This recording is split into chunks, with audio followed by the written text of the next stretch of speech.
wanted to show you a little trick that I've been using to make winding the SingerCraft easier. And what I found is using the vertical thread spools stands helps a lot with just making it simpler to wind the thread around. Doing a wonderful job here. This is one of the hardest bits because the thread is, I'm not using thick wool, or yarn, I'm using top stitching thread, so it's a bit thinner, but it does give an amazing effect.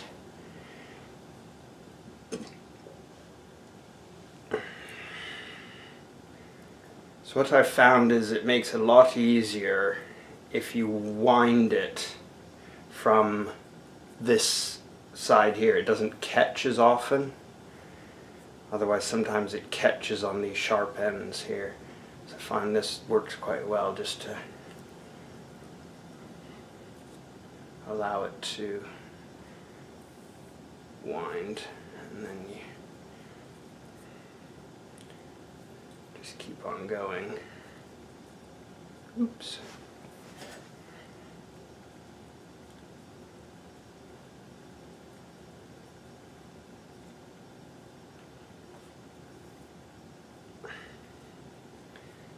And then you just keep on winding and make it good and dense. In this case I'm making it very dense, more than you might necessarily need to, because I want a really, really thick, heavy-duty fringe, not a light, wispy fringe.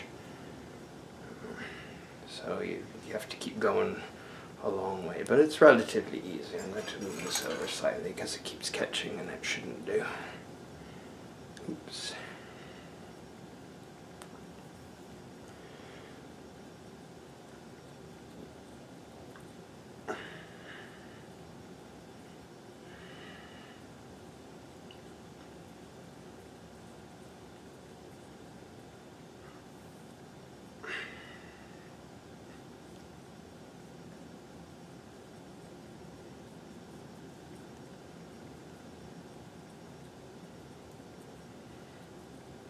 Once you get the tension right, then you stop catching the tail.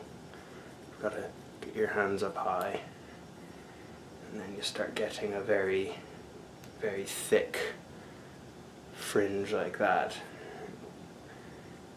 So I'll show you the next part, which is stitching it, so you can actually make this freestanding to make it easier to apply. You don't necessarily have to stitch it directly onto fabric in the first instance. You can actually make a freestanding fringe. They don't show you that in the manual, but I figured that out myself. So I'll just keep winding this away, and I will come back when it's time to stitch. So here we've wrapped it good and tight. I've got the thread hanging off the end here, so I just give it a little snip.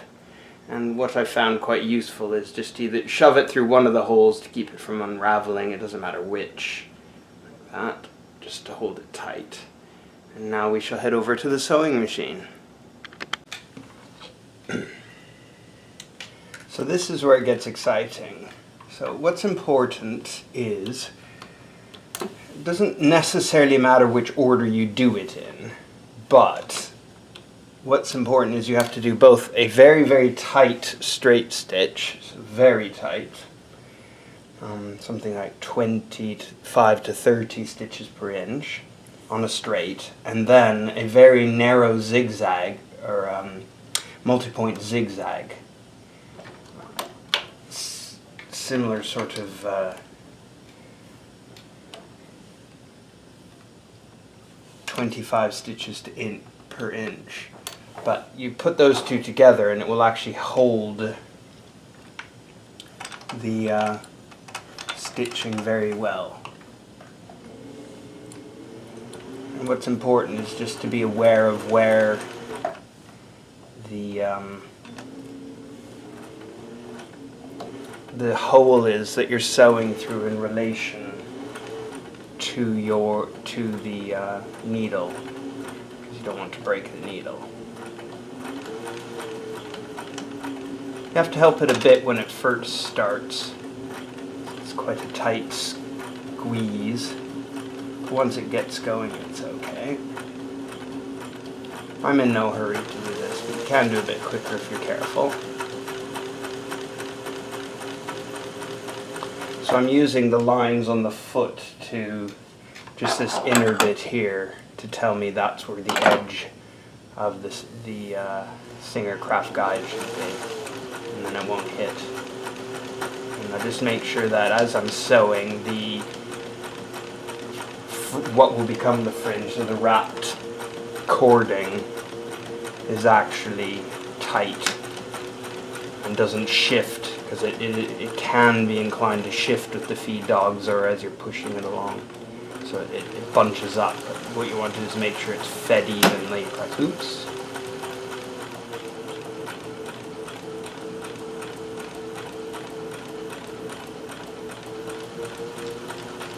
Okay, so we're almost finished the straight stick. Oops. That's a bit of a pain. Jiggles. Alright, we'll have to watch that.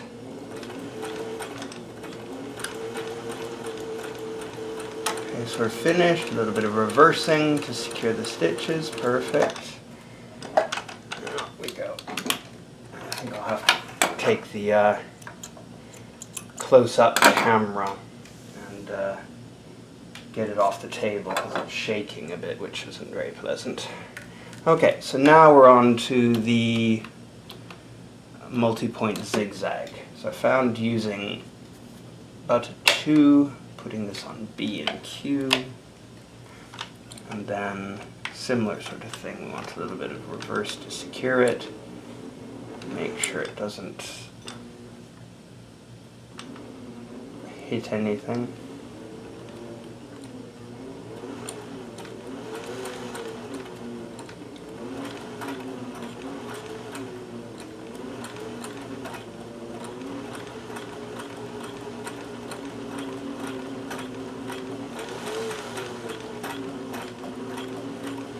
See, don't go too quickly, but once you've stitched all this, it'll be fine and it will hold together, and I will show you how that will look in a moment once we get through all of this stitching.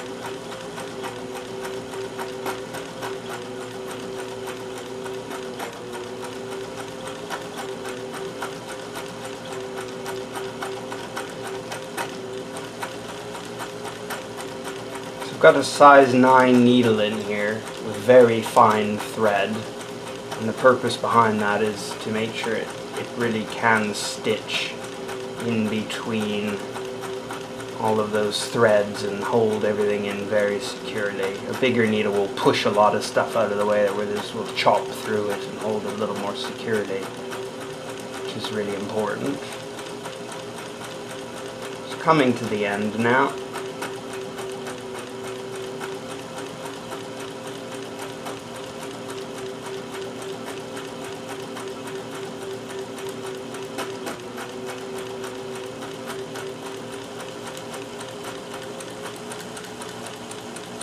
Reverse, secure everything in, perfect. Okay, that's done. Snip off the thread end. So this is what we've ended up with, and now it's a matter of doing the trimmings. So, what I found that works very well for the trimming is just get my embroidery scissors. So try and get this in there.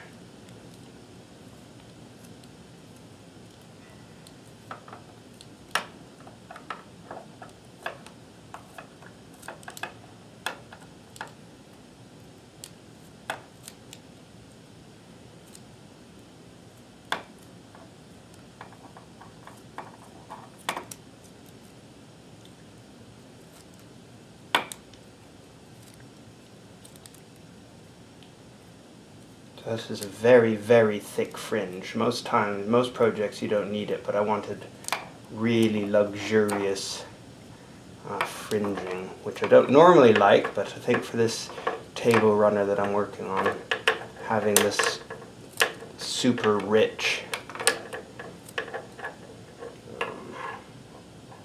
fringe will look rather splendid.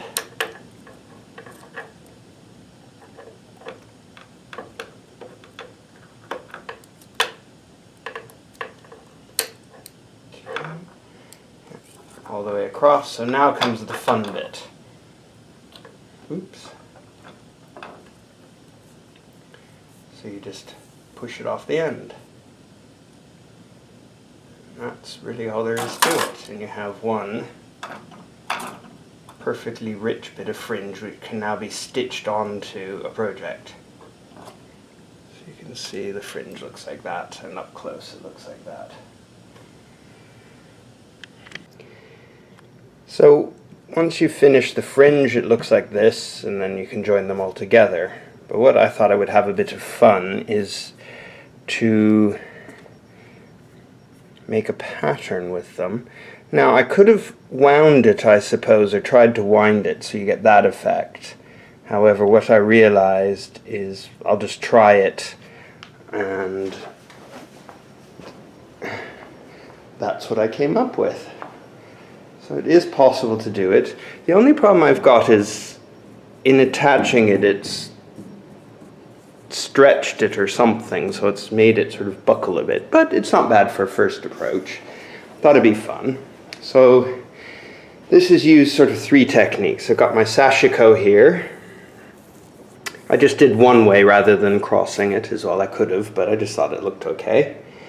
Then I've got along the edge, room for improvement, but it's not bad. This is using the fagoter to create that effect. And then I've used the SingerCraft edge guide here to create the fringe, and I thought it'd be fun just to create that. And it's kind of a neat effect. So at least it's a new approach for something very classic, and just funk it up a bit.